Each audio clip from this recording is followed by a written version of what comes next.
তাফসীরুল কোরআন সাপ্তাহিক আমরা যেটা আয়োজন করে থাকি এর পঞ্চম পর্বে আল্লাহ তাআলা আমাদেরকে এই তাফসীরের সাথে সম্পৃক্ত হওয়ার তৌফিক দান করেছেন। সকলে বলি আলহামদুলিল্লাহ। আমাদের আলোচনা চলছিল কোরআন সংকলনের ইতিহাস। গত সপ্তাহের আলোচনা আপনাদের হয়তো স্মরণ থাকার কথা। কোরআন সংকলন শুরু হয়েছিল কোন সময় থেকে, কিভাবে, কি কারণে। 2-4 মিনিটে পেছনের আলোচনা স্মরণ করিয়ে দেওয়ার জন্য আমি শুধু শিরোনামগুলো বলছি। প্রথমত, রাসূল করিম সাল্লাল্লাহু আলাইহি ওয়াসাল্লাম ওহী নাজিল হওয়ার পর থেকেই প্রয়োজন অনুযায়ী কাতেবে ওহী নিযুক্ত করেছেন। এই কাতেবে ওহীর সংখ্যা বিভিন্ন তাফসীরের কিতাব মেলালে প্রায় 40 জন পাওয়া যায়। কতজন? 40 জন বিশ্বস্ত সাহাবী, সকল সাহাবী বিশ্বস্ত। তাদের মধ্যেও আল্লাহ পাক যাদেরকে বাছাই করে নির্বাচন করেছেন আল্লাহর নবী সাল্লাল্লাহু আলাইহি ওয়াসাল্লাম, তাদেরকেই কোরআন লেখার দায়িত্ব দিয়েছেন। সুবহানাল্লাহ। তারা যখন যেই আয়াত নাজিল হতো, যখন যেই শব্দ নাজিল হতো, যখন যেই সূরা নাজিল হতো, তারা এগুলো লিপিবদ্ধ করে রাখতেন, লিখে রাখতেন। আমাদের সময়ের মতো, আমাদের জামানার মতো চাইলেই কাগজ পাওয়া যায়, কলম পাওয়া যায়, তখন এরকম সুব্যবস্থা ছিল না। অনেক কষ্ট করে লিখতে হতো। আমাদের তো এখন অনেকের কাছে 2টা-3টা করে কলম পাওয়া যায়। আমার কাছেও একাধিক কলম সব সময় থাকে। ওই সময় মানুষের পকেটে পকেটে কলম পাওয়া যেত না। তো পাথরের মধ্যে লিখে রাখা হতো। কিসের মধ্যে? কখনো চামড়ার মধ্যে লেখা হতো, কখনো আরো অন্যান্য জিনিস কাঠের মধ্যে লেখা হতো। বিভিন্ন ভাবে এগুলোকে লিপিবদ্ধ করার ব্যবস্থা তখন ছিল। কষ্ট ছিল, তবুও সাহাবায়ে কেরাম আল্লাহর নবীর আদেশে নবীজিকে দেখিয়ে দেখিয়ে লিখতেন, অথবা লেখার পরে আবার দেখাতেন। এটা হলো প্রথম বিষয়। এভাবেই রাসূল করিম সাল্লাল্লাহু আলাইহি ওয়াসাল্লামের জীবদ্দশায় চলেছে। 40 জন কাতেবে ওহী বিভিন্ন সময় তারা দায়িত্ব পালন করেছেন। কেউ কিছু সূরা লিখেছেন, কেউ কিছু আয়াত লিখেছেন। আবার বেশ কয়েকজন সাহাবী যারা বড় বড় এই কোরআনের রসমুল খত বলা হয়, কোরআন লেখন পদ্ধতির উপরে যারা অনেক বেশি পারদর্শী ছিলেন, সবাই পারদর্শী, তার মধ্যে বড়র চেয়েও বড় থাকে না, এনারা পুরা কোরআন শরীফ লিখেছেন। যদিও এই যে কোরআন আমরা দেখতেছি এভাবে না, যখন যেভাবে নাজিল হয়েছে তাদের কাছে পুরা কোরআনের সাজানো গোছানো নয়, তবে পুরা কোরআন শরীফের প্রত্যেকটা শব্দ বাই শব্দ লেখা ছিল। সুবহানাল্লাহ। যেমন হযরতে যায়েদ বিন সাবিত রাদিয়াল্লাহু আনহু, হযরতে আব্দুল্লাহ ইবনে মাসউদ রাদিয়াল্লাহু আনহু, হযরতে উবাই ইবনে কাব রাদিয়াল্লাহু আনহু সহ হযরত আলী রাদিয়াল্লাহু আনহু, এরকম বেশ কয়েকজন বড় বড় সাহাবী, তাদের কাজ ছিল পুরা কোরআনের যখন যেখানে যেই আয়াত যেভাবে নাজিল হয় নবীজির আদেশে সেভাবে লিখে নবীজিকে দেখাতেন। সুবহানাল্লাহ। তো এইভাবেই রাসূল করিম সাল্লাল্লাহু আলাইহি ওয়াসাল্লামের জীবনের দুনিয়াবি হায়াত শেষ হলো।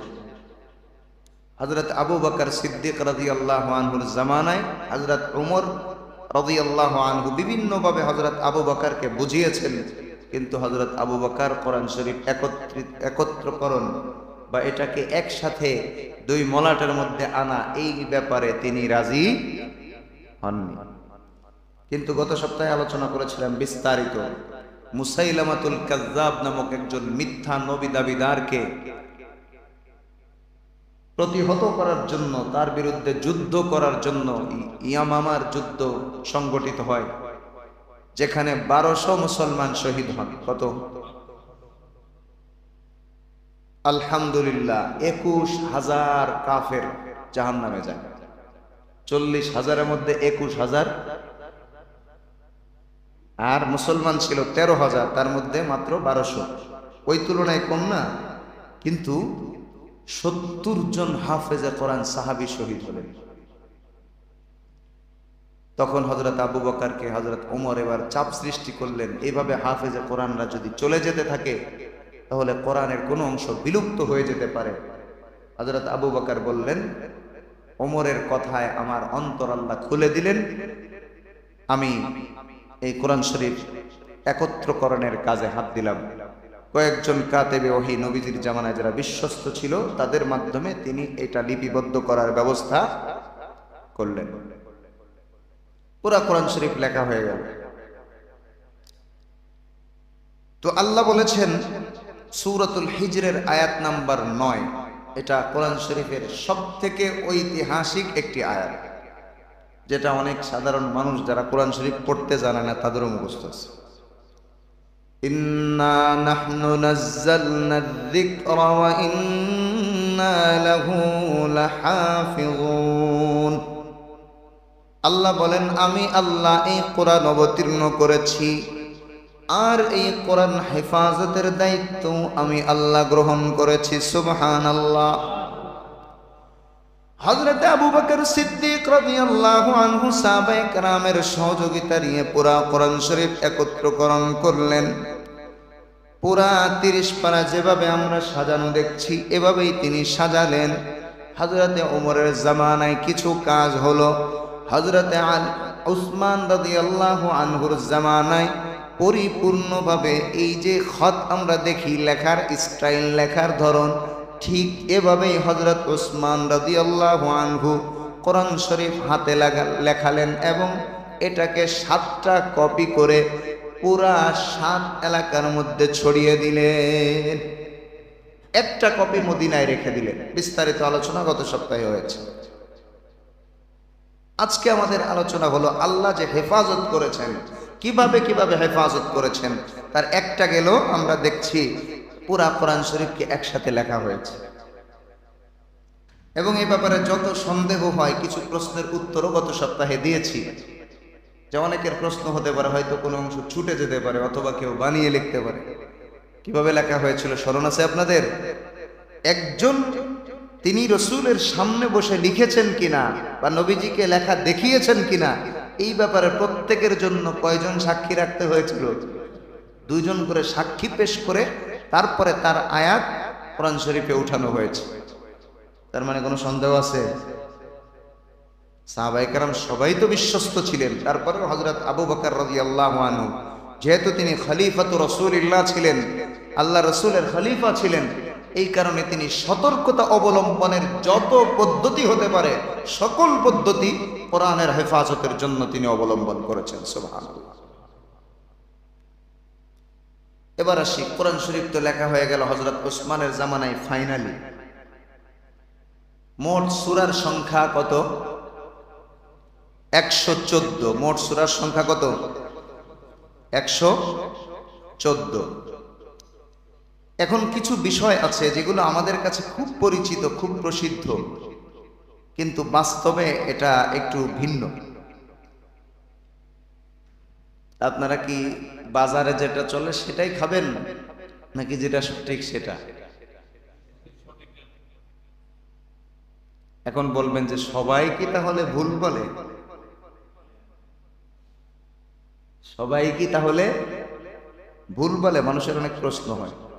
কিছু কিছু সময় সবাই ভুল বলে, কিছু কিছু সময় আছে যখন কি সবাই, হ্যাঁ, আল্লাহ যে জিনিসকে হেফাজত করবেন তার জন্য অল্প কিছু মানুষ হলেও আল্লাহ তাদেরকে সঠিক বিষয়ের উপরে একেবারে স্থির রাখেন, তাদের দ্বারা ভুল যাতে না হয় আল্লাহ নিজে হেফাজত করেন। সুবহানাল্লাহ। তো আসলে আমাদের কাছে প্রসিদ্ধ মানে কি? আমাদের কাছে প্রসিদ্ধ হলো আমাদের জামানায় যে আলোচনাগুলো আমরা শুনি সেগুলোই প্রসিদ্ধ। কোরআন নাজিল হয়েছে কি 15 বছর 20 বছর আগে? বলেন, 1450 বছরেরও বেশি সময় আগে। 1450 বছরেরও কি বেশি সময় আগে। 1446 হিজরি চলতেছে। কত হিজরি? 1446। হিজরি নবীজির হিজরত থেকে শুরু হয়েছে। কোরআন নাজিল শুরু হয়েছে আরো 13 বছর আগে। কত বছর? তাহলে 46 আর 13 কত হয়? 59। কত? তাহলে 1459 বছর আগে থেকে কি শুরু হয়েছে?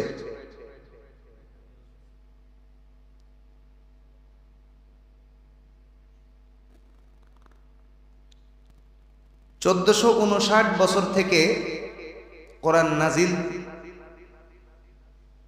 শুরু হয়ে 23 বছর চলেছে। এরপরে তো 1446 বছর, আরো 10 বছর বাদ দেন রাসূলের ইন্তেকাল, এখান থেকে 1436 বছর আগে কোরআন নাজিল শেষ হয়ে গেছে।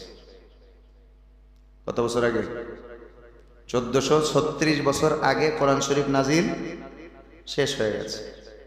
এখন যেই কথা 1436 বছর আগে ছিল এখনো আছে সেটা সঠিক।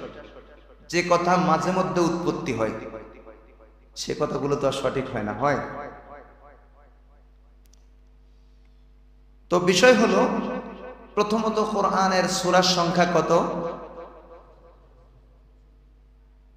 তাফসীর কিন্তু শুধু কানকে মজা দেওয়ার জন্য না, শেখার জন্য, তাই না? শেখার জন্য না, এজন্য একটু বলতে হবে। 114 সূরা নামকরণ করা হয়েছে সাহাবায়ে কেরামের পক্ষ থেকে নিশ্চিতভাবে 113 সূরা।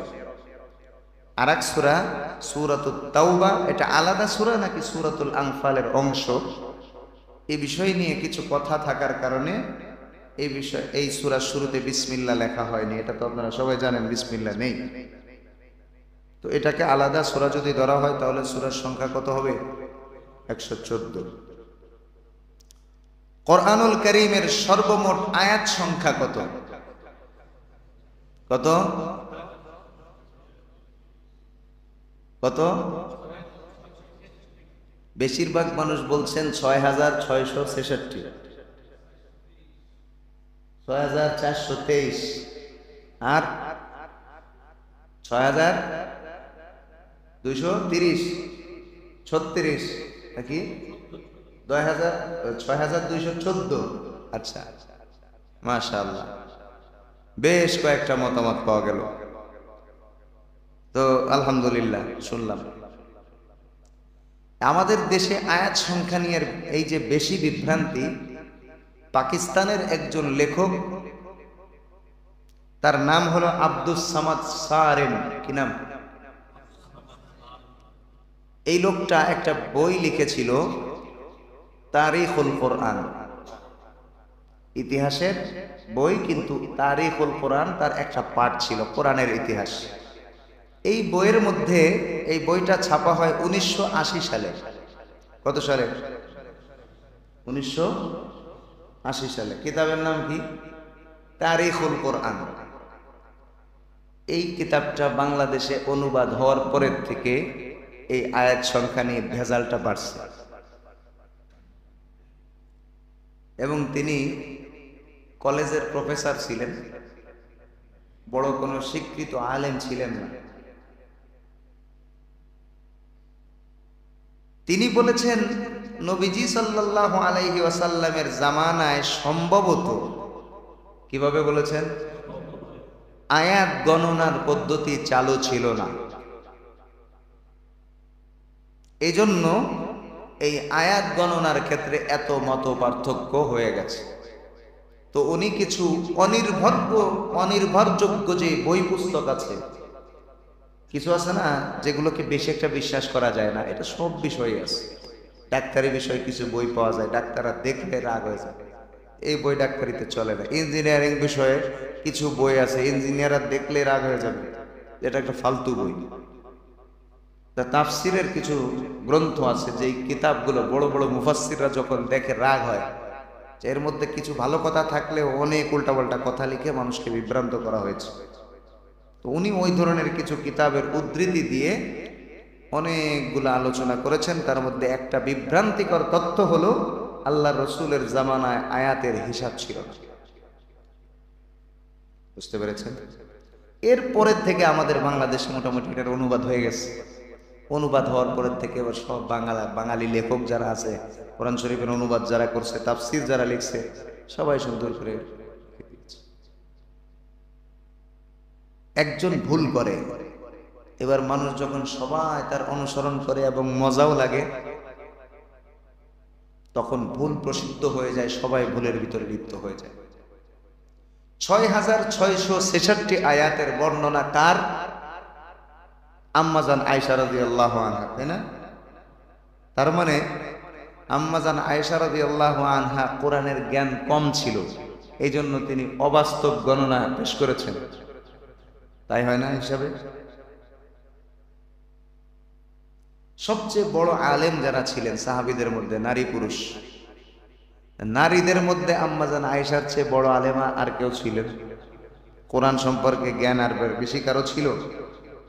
হযরত ওমর রাদিয়াল্লাহু আনহু সবচেয়ে বড় আলেম উম্মতের মধ্যে, আবু বকরের পরে। তিনি পর্যন্ত কোনো সমস্যায় পড়লে আম্মাজান আয়েশার কাছে লোক পাঠাতেন সমস্যার সমাধানে পরামর্শ নেওয়ার জন্য। তার মানে হযরত ওমরের চেয়ে আম্মাজান আয়েশার বয়স কি বেশি? হযরত ওমরের মেয়ে হাফসা নবীজির স্ত্রী, হযরত হাফসার চেয়ে আয়েশার বয়স অনেক কম ছিল। হযরত ওমরের মেয়ের চেয়ে আয়েশার বয়স অনেক কম, কিন্তু ইলমের কারণে আম্মাজান আয়েশার কাছে মাঝে মধ্যে কি করতেন?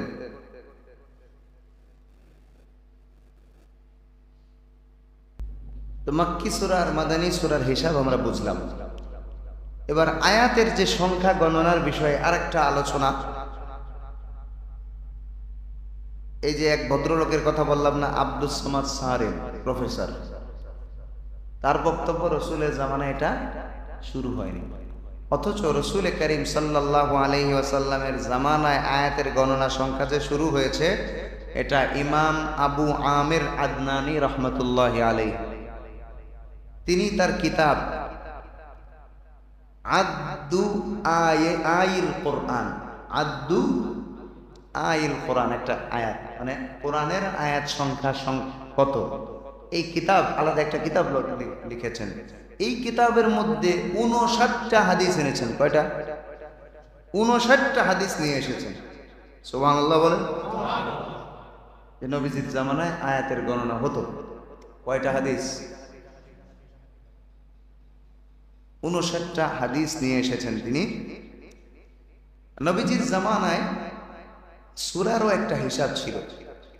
রাসূল করিম সাল্লাল্লাহু আলাইহি ওয়াসাল্লামের জামানায় সূরা গণনা হতো মোট 4 পদ্ধতিতে। কয় পদ্ধতি? হাফেজরা বলতে পারবা কেউ? হ্যাঁ, তোমরা বলবো তিয়ালে মুফাসসাল, আওসাতে মুফাসসাল আর কিসারে, তাই বলবো না? হ্যাঁ, 1 নাম্বার ছিল আস-সাবউত তিওয়াল বা তাওয়াল, 7টা বড় সূরা, এটার একটা হিসাব। কয়টা? সবচেয়ে বড় লম্বা 7টা সূরা, বলেন না সুবহানাল্লাহ। এক সূরাতুল বাকারায় তো 2 পারারও বেশি, 2 পারা 7 পৃষ্ঠা প্রায়। এই অন্যদিক তাকাচ্ছ কেন? সূরা ফাতিহা বাদ দিবে না? হাফেজ তো ওরা গুনতেছে, কিরে 3 নাম্বার পর 8 নাম্বার পৃষ্ঠায় যে শেষ হলো, তাহলে হুজুর বাড়িতে কমায় কেন? হ্যাঁ, ওই যে আধা পৃষ্ঠা কম আছে, বাকারার এখানে কি আছে? আধা পৃষ্ঠা কম আছে। আর যদি ওই আধা পৃষ্ঠাকে 1 পৃষ্ঠা ধরা হয় অসুবিধা নেই, ওটাও 1 পৃষ্ঠা ধরলে 2 পারা আরো 8 পৃষ্ঠা, অর্থাৎ 48 পৃষ্ঠা হয়। কয় পৃষ্ঠা? কত পৃষ্ঠা? এক সূরায় 48 পৃষ্ঠা, 286 আয়াত। সুবহানাল্লাহ। সূরা আলে ইমরান, সূরা নিসা, সূরা মাইদা, এগুলো সব লম্বা লম্বা সূরা। 2 নম্বর হিসাব ছিল আল মিউন। কি নাম? আল মিউন, যেটায় 100-র উপরে আয়াত হতো, যে সূরার মধ্যে 100-র উপরে আয়াত হতো। এরপরে 3 নাম্বার হলো আল মাসানি, যেটা 100 আয়াতের কাছাকাছি। আল মিউন হলো 100-র উপরে, আর আল মাসানি হলো 100-র কাছাকাছি। 4 নাম্বার হলো মুফাসসাল, গণনা পদ্ধতির 4 নাম্বার হলো কি মুফাসসাল, যেখানে 40 আয়াত, 50 আয়াত, 60 আয়াত এরকম হতো। এই হলো 4 ধরনের গণনা ছিল। এই মুফাসসাল আবার 3 প্রকার। একটা হলো তিওয়ালে মুফাসসাল, সূরা হুজুরাত থেকে বুরুজ পর্যন্ত। এরপরে আওসাতে মুফাসসাল, মানে মধ্যম, এগুলোর মধ্যে আবার মধ্যম, যেগুলো সূরা তারিক থেকে নিয়ে লাম ইয়াকুন পর্যন্ত। এরপরে কিসারে মুফাসসাল হলো জিলজাল থেকে নাস পর্যন্ত, যেগুলো সহজকরণার্থে নামাজের কিরাত হিসেবে নির্ধারণ করা। যোহর এবং ফজরের নামাজে তিওয়ালে মুফাসসাল, আর আসর আর ঈশার নামাজে আওসাতে মুফাসসাল, মাগরিবের নামাজে কিসারে মুফাসসাল। দেখবেন মাগরিবে বেশিরভাগ মসজিদের ইমাম সাহেবরা ছোট ছোট সূরাই বেশি পড়ে, এই 2-3 দিন পর পর আবার ঘুরাই ঘুরাই ওইগুলোই পড়ে। এটা মাসনুন কিরাত। আমি 2 উদ্দেশ্যে পড়ি। একটা হলো মাসনুন কিরাত, এটা হলো 2 নম্বর উদ্দেশ্য। আর 1 নম্বর উদ্দেশ্য হলো প্রতিদিন মাগরিবের নামাজে ছোট ছোট সূরা ইমাম সাহেবের তেলাওয়াত শুনে শুনে মুসল্লিদের জন্য মুখস্থ হয়ে যায়। এটা মেন উদ্দেশ্য থাকে। নাহলে শুদ্ধ কোরআন যদি কেউ পড়তে না জানে, তার নামাজ হবে?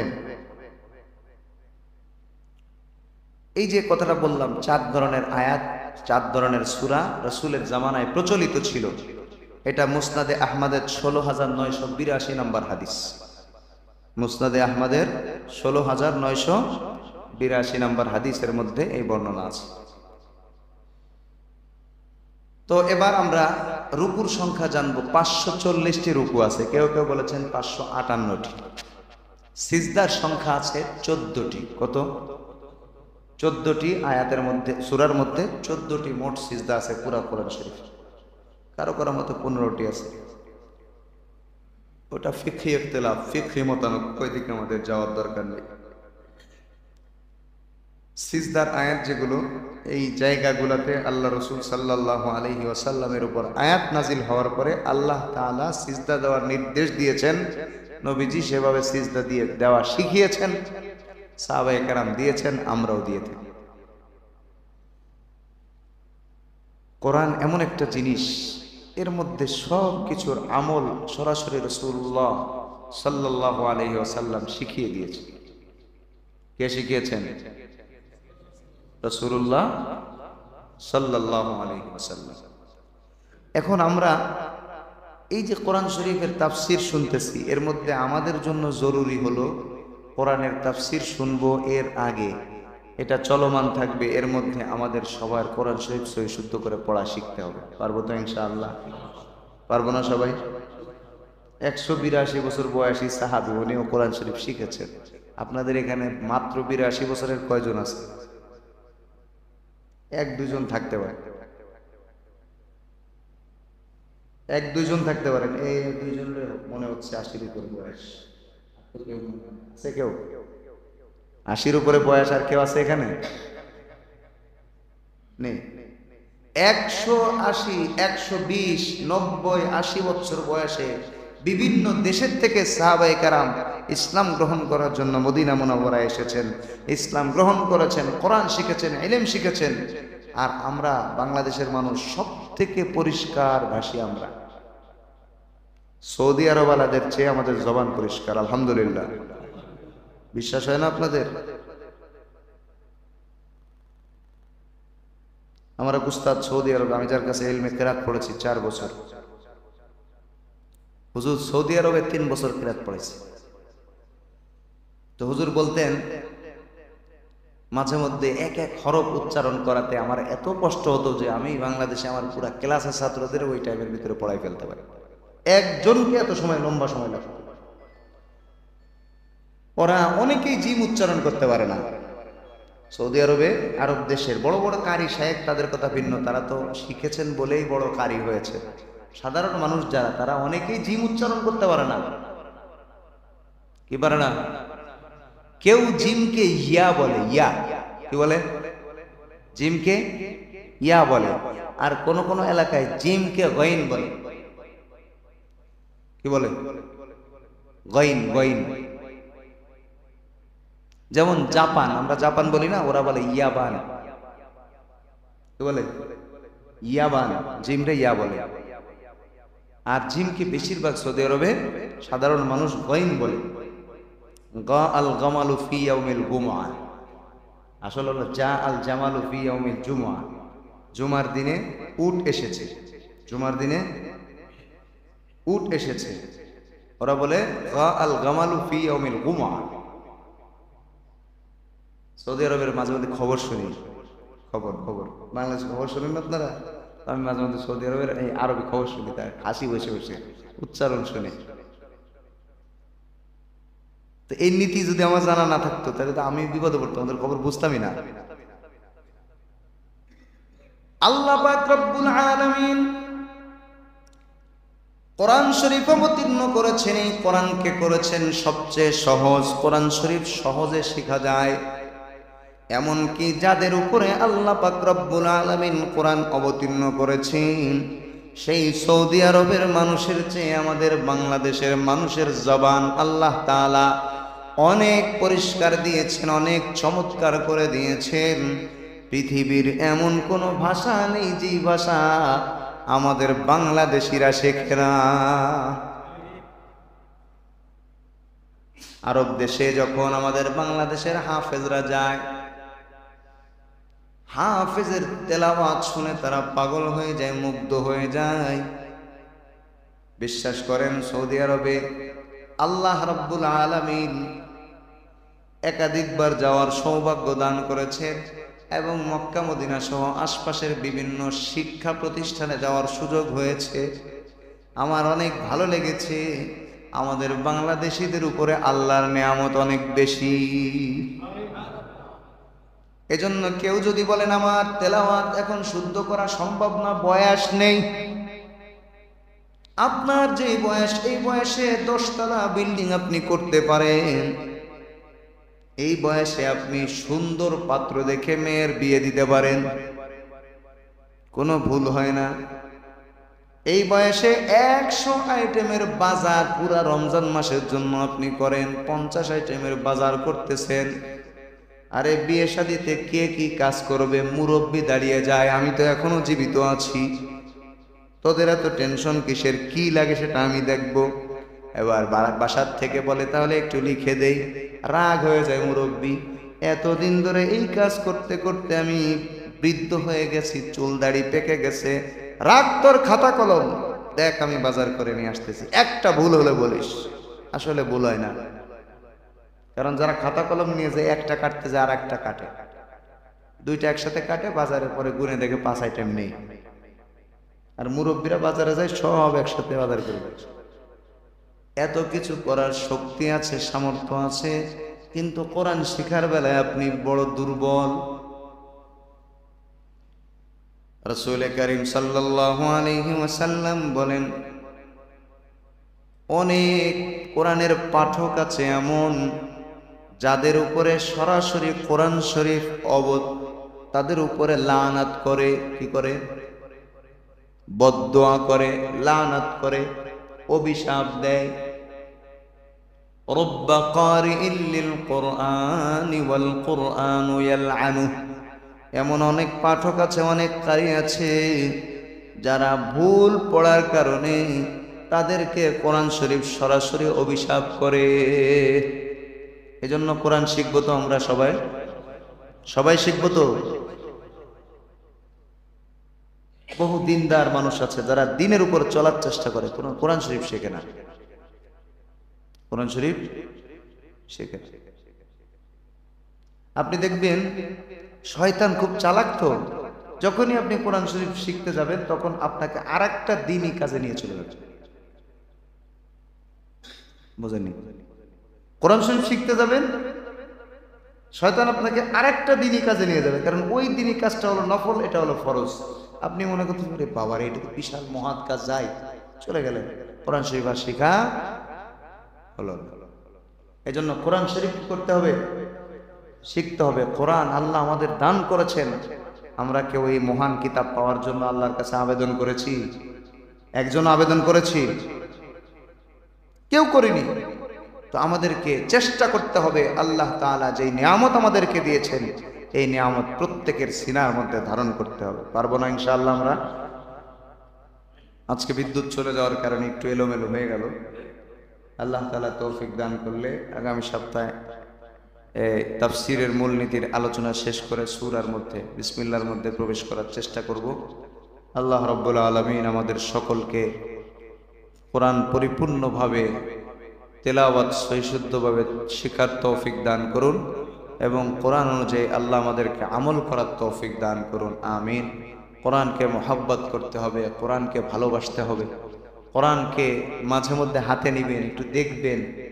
অনেকের বাসা থেকে কোরআন শরীফ বিদায় দিয়ে দিয়েছে, পড়ার কেউ নেই। মাদ্রাসায় আসে, আমাদের মাদ্রাসায় মাঝে মধ্যে আসে, হুজুরে কোরআন শরীফটা একটু দান করুন। কেন? বাসায় কেউ পড়ে না, শুধু শুধু পড়ে থাকে। এই রে মুসলমান, বাসায় একটা কোরআন শরীফেরও জায়গা নেই। রাসূল করিম সাল্লাল্লাহু আলাইহি ওয়াসাল্লাম যার উপরে কোরআন নাজিল হয়েছে তিনি এত পরিমাণ নিয়মিত তেলাওয়াত করতেন, কখনো কখনো তেলাওয়াত করতে করতে সারা রাত কেটে যেত। সুবহানাল্লাহ। আরে আমাদের জামানায় বেশি দিন না, 12 তারিখ 12 মাস 2012 সাল বাংলাদেশের সিংহ পুরুষ আল্লামা মুফতি ফজলুল হক আমিনী রহমতুল্লাহ আলাইহি ইন্তেকাল করেছেন। লালবাগ মাদ্রাসার প্রিন্সিপাল ছিলেন, শেখুল হাদিস ছিলেন। তো কতদিন আগে? 13 বছর আগে। খুব বেশি আগে না তো? কয় বছর আগে? 12.5 বছর আগে। এই আল্লামা মুফতি আমিনী রহমতুল্লাহ আলাইহি, ওনাকে জেলখানায় রাখা হয়েছিল 4.5 মাস। কয় মাস? ওনার ছেলেকে গুম করা হয়েছিল, ওনার ছেলেকে গুম করা হয়েছিল। ওনার নামে আদালতে মামলা হলো। এই মামলার কারণ হলো উনি বলছিলেন আল্লাহ আমার ছেলেকে যারা গুম করেছে তাদের ছেলেকেও গুম করে ফেলো, এই জন্য মামলা হয়েছে। তো ওনার অ্যাডভোকেট বললেন 60 বছর যাবত আমি ওকালতি করি। কত বছর? এরকম আজব মামলা কোনোদিন দেখিনি যে কেউ আল্লাহর কাছে মোনাজাত করে মামলা খায়। কার বিরুদ্ধে মামলা করেছে জানেন? এই যে 4.5 মাস জেলখানায় ছিলেন, প্রতিদিন 1 খতম কোরআন শরীফ তেলাওয়াত করেছেন। সুবহানাল্লাহ। প্রতিদিন। এমন মানুষকে যদি জেলখানায় কেউ ঢুকায়, সে জান্নাতে চলে যাবে না একদম? এখন গেছে না জান্নাতে? ওই পশ্চিম দিকেই তো জান্নাত। এরপরে জেলখানা থেকে বের হয়ে আসার পরে তো উনি অসুস্থ ছিলেন, গৃহবন্দী ছিলেন, আবার গৃহবন্দী করে রাখছে। ওই সময়ও প্রতি 4 দিনে 1 খতম তেলাওয়াত করতেন। গত 16-17 বছর আগে একজন আলেমকে হত্যা করা হয়েছিল। ওনার পরিবারের অন্য আলেমদেরকে আমরা চিনি। ওনার নাম ছিল মাওলানা ইসহাক রহমতুল্লাহ আলাইহি। আপনারা অনেকে হয়তো চিনবেন, ওলামায়ে কেরাম ছিলেন। মাওলানা ইসমাইল সাহেব ভবানীপুর মাদ্রাসার মুহতামিম, মুফতি সোহাইব ইব্রাহিম সাহেব ওনাদের বড় ভাই, ওনাদের এক ভাই আর কি। মাওলানা ইসহাক, হাফেজ ইসহাক রহমতুল্লাহ আলাইহি, ওনার জীবনের ইতিহাস হলো উনি প্রতি রাত্রে 1 খতম তেলাওয়াত করতেন। এই 16-17 বছর আগে ওনাকে খুন করা হয়েছে। বলবেন কোরআন শরীফ পড়ে তার খুন করলো কেন? এটা আলাদা হিসাব। খুন করলে কি কেউ জাহান্নামে চলে যায়? খুন করলে কি কেউ জাহান্নামে যায়?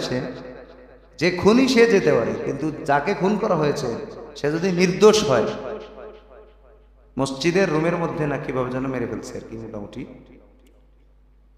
উনি 1 খতম তেলাওয়াত করেন। এই জামানাতেও অনেক মানুষ আমি চিনি, জানি যাদেরকে, যারা নিয়মিত কোরআন শরীফ খতম করেন। সুবহানাল্লাহ। আর আমরা দিনে 1 ঘন্টা সময় বের করতে পারবো না? 1 ঘন্টা সময় দিলে অনেক। 1 ঘন্টা সময় দিলে 3 মাসের মধ্যে কোরআন শরীফ শেখা যায়। আমাদের একটা কোর্স আছে, আপনারা যদি করতে চান, আগ্রহ প্রকাশ করেন, তাহলে আমি করাবো। 10 দিনের একটা কোর্স মাত্র। কয়দিন? 10 দিন। কিন্তু তাবলিগের মতো ব্যাডিং খাতা নিয়ে খাবার টাবার নিয়ে মসজিদে থাকা লাগে। মূলত 7 দিনের কোর্স। কয়দিন? এটা পরে আরো 3 দিন বাড়ানো হয়। 7 দিনে কোরআন শরীফ শিখাই দেবে, গ্যারান্টি ইনশাআল্লাহ। বুঝেননি? বলে কিভাবে সম্ভব? সবাই তাকায় আছে। অসম্ভব। আপনি কোরআন শরীফ শেখার জন্য মসজিদে চলে আসবেন, বাসায় যাওয়া নিষেধ। খাবার দিয়ে যাবে মাদ্রাসার মতো। মাত্র 7 দিন। কয়দিন? মাত্র 7 দিন। 7 দিন প্রতিদিন ক্লাস হবে 10 ঘন্টা। কয় ঘন্টা? প্রতিদিন ক্লাস হবে কয় ঘন্টা? আপনি যদি প্রাইভেট পড়েন এক হুজুরের কাছে, এসে সালাম মুসাফা করতে করতে যাওয়ার সময় বিদায় নিতে নিতে আধা ঘন্টা শেষ। পড়বেন আধা ঘন্টা। কত? আধা ঘন্টা পড়বেন না? তা আধা ঘন্টা যদি পড়েন তাহলে 1 মাসে কয় ঘন্টা হয়? 1 মাসে হয় 12 ঘন্টা। 30-এর অর্ধেক 12, 10 ঘন্টা হয়। কত হয়? 10 থেকে 12। 30-এর অর্ধেক 10 অথবা 12। আপনি ছুটি বাদ দেবেন না? সপ্তাহে তো 4 দিন এমনি বাদ যাবে, 2 ঘন্টা শেষ। এবার ইমাম সাহেব 2 দিন ব্যস্ত, আপনি 2 দিন ব্যস্ত, আরো 2 ঘন্টা শেষ না হলো? 15 ঘন্টার থেকে 4 ঘন্টা গেল, বুঝলেন নি? আর 1 ঘন্টা 2 দিন, আরো 2 দিন এমনি মিস হবে, তাহলে কয় ঘন্টা থাকলো? 10 ঘন্টা। 1 মাসে ক্লাস হবে 10 ঘন্টা, আর আপনি এখানে 1 দিনে 10 ঘন্টা পাচ্ছেন। তাহলে 1 দিন সমান সমান 1 মাস। 1 দিন সমান সমান কি? 1 মাস। 7 দিন সমান সমান 7 মাস। আপনি তো বুঝতেছেন, আপনার 7 মাস আমি এই 7 দিনের মধ্যে নিয়ে নিচ্ছি। হবে না। একদম পুরা সই স্বাক্ষর করে চুক্তি লিখে তারপর আমার কাছে জমা দিবেন যে আমরা এই কয়জন শিখবো, পলালে যে কোনো শাস্তি মেনে নিতে বাধ্য থাকবো, এইভাবে দরখাস্ত করবেন। তারপরে বুঝেননি? এই পর্যন্ত আমি অনেক ব্যাচ কোরআন শরীফ পড়াইছি। কত ব্যাচ যে পলাইছে তার ঠিক নেই। না একা হলে হবে না তো। হ্যাঁ, জোগাড় করেন। যারা জোগাড় করবেন না, এটা আমি বললাম, যদি কেউ এরকম শিখেন যে না আমরা একবারেই শিখবো, তাহলে 7 দিনের মধ্যে কোরআন শরীফ আপনার হাতে মোটামুটি পড়ার উপযুক্ত করে দেওয়া যাবে। বাকি এতেই কি 7 দিনে শেষ, এরপরে কোরআন শরীফ ধরবেন না এরকম? এরপরে তো আপনার পড়া শিখতে চলমান থাকবে না। 7 দিন আপনি শিখে যাবেন, শেখার পরে এবার প্রতিদিন এসে 1 ঘন্টা করে পড়বেন আর খতম দিতে থাকবেন। পৃষ্ঠা তো 600-এর উপরে। 600-এর উপরে পৃষ্ঠা কি 7 দিনে সম্ভব? আপনি কোরআন শরীফ শিখা যাবেন, কোরআন শরীফ শিখা যাবে। উদ্যোগ নেন। আপনারা উদ্যোগ নিলে আমি সহযোগিতা করবো ইনশাআল্লাহ। কারণ কোরআনের মহব্বতে আমরা সময় দিতে রাজি আছি। বাকি যদি মনে করেন যে না ব্যাডিং খাতা নিয়ে আসা সম্ভব না, তাহলে আমাকে মুতাল্লি সাহেব বলছিলেন যে প্রতিদিন কিছু সময় দেওয়ার জন্য। এটার জন্য আপনাদের কিছু মানুষের তৈরি হতে হবে। এখন আপনারা তৈরি হয়ে আজ পর্যন্ত দেখেন, আমার একটা দুঃখের কথা আজকে বলি, খুব খেয়াল করেন। আজকে আমার একটা দুঃখের কথা বলি। আমার জীবনে ইমামতি তো আর কম দিন করে, বেশ মোটামুটি 12-14 বছর তো ইমামতি করলাম। আমাকে আজ পর্যন্ত কোনো মুসল্লি এসে বলেনি যে হুজুর কোরআন শরীফ তো পড়তে জানি না, তো আপনি একটা সূরা বা একটা পৃষ্ঠা পড়েন, আমি একটু শুনি। একজন মুসল্লি জীবনে কোনোদিন আমাকে এই কথা বলেনি। কিন্তু সব ম্যাক্সিমাম মসজিদে মুসল্লিরা আমাকে বলছে হুজুর আপনার তেলাওয়াত ভালো লাগে। ভালো লাগে পর্যন্ত শেষ।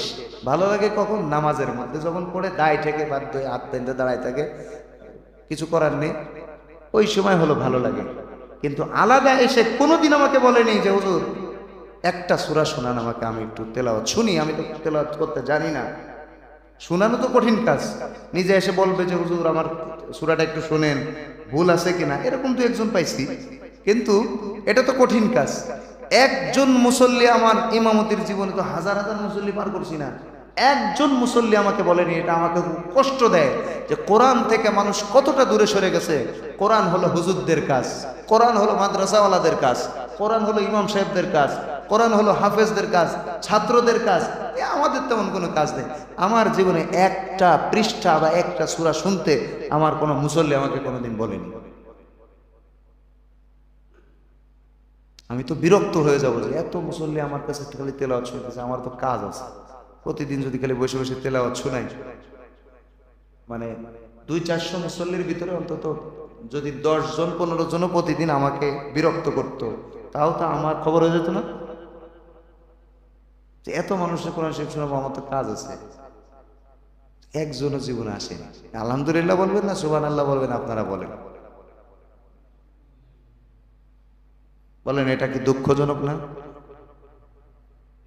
মানে আমার তেলাওয়াত ভালো লাগে, তাও যদি শুনতে মনে না চায়, তাহলে সব মসজিদের ইমাম সাহেবের তেলাওয়াত কি একরকম হয়? নাকি বাকি সবার কাছ থেকে তেলাওয়াত শোনে নামাজের পরে বসে বসে শুনে? আমি এখন তো ফজর পড়ানো শুরু করিনি। ফজর পড়ানো শুরু করলে দেখবেন মুসল্লি নামাজে বাড়বে ইনশাআল্লাহ, কিন্তু নামাজের পরে আর থাকবে না, উঠে চলে যাবে। কি জন্য? আমার অভ্যাস হলো আমি ফজরের পরে মস্ক করাই, বাধ্যতামূলক মস্ক করতেই হবে, কোনো ছাড় নেই।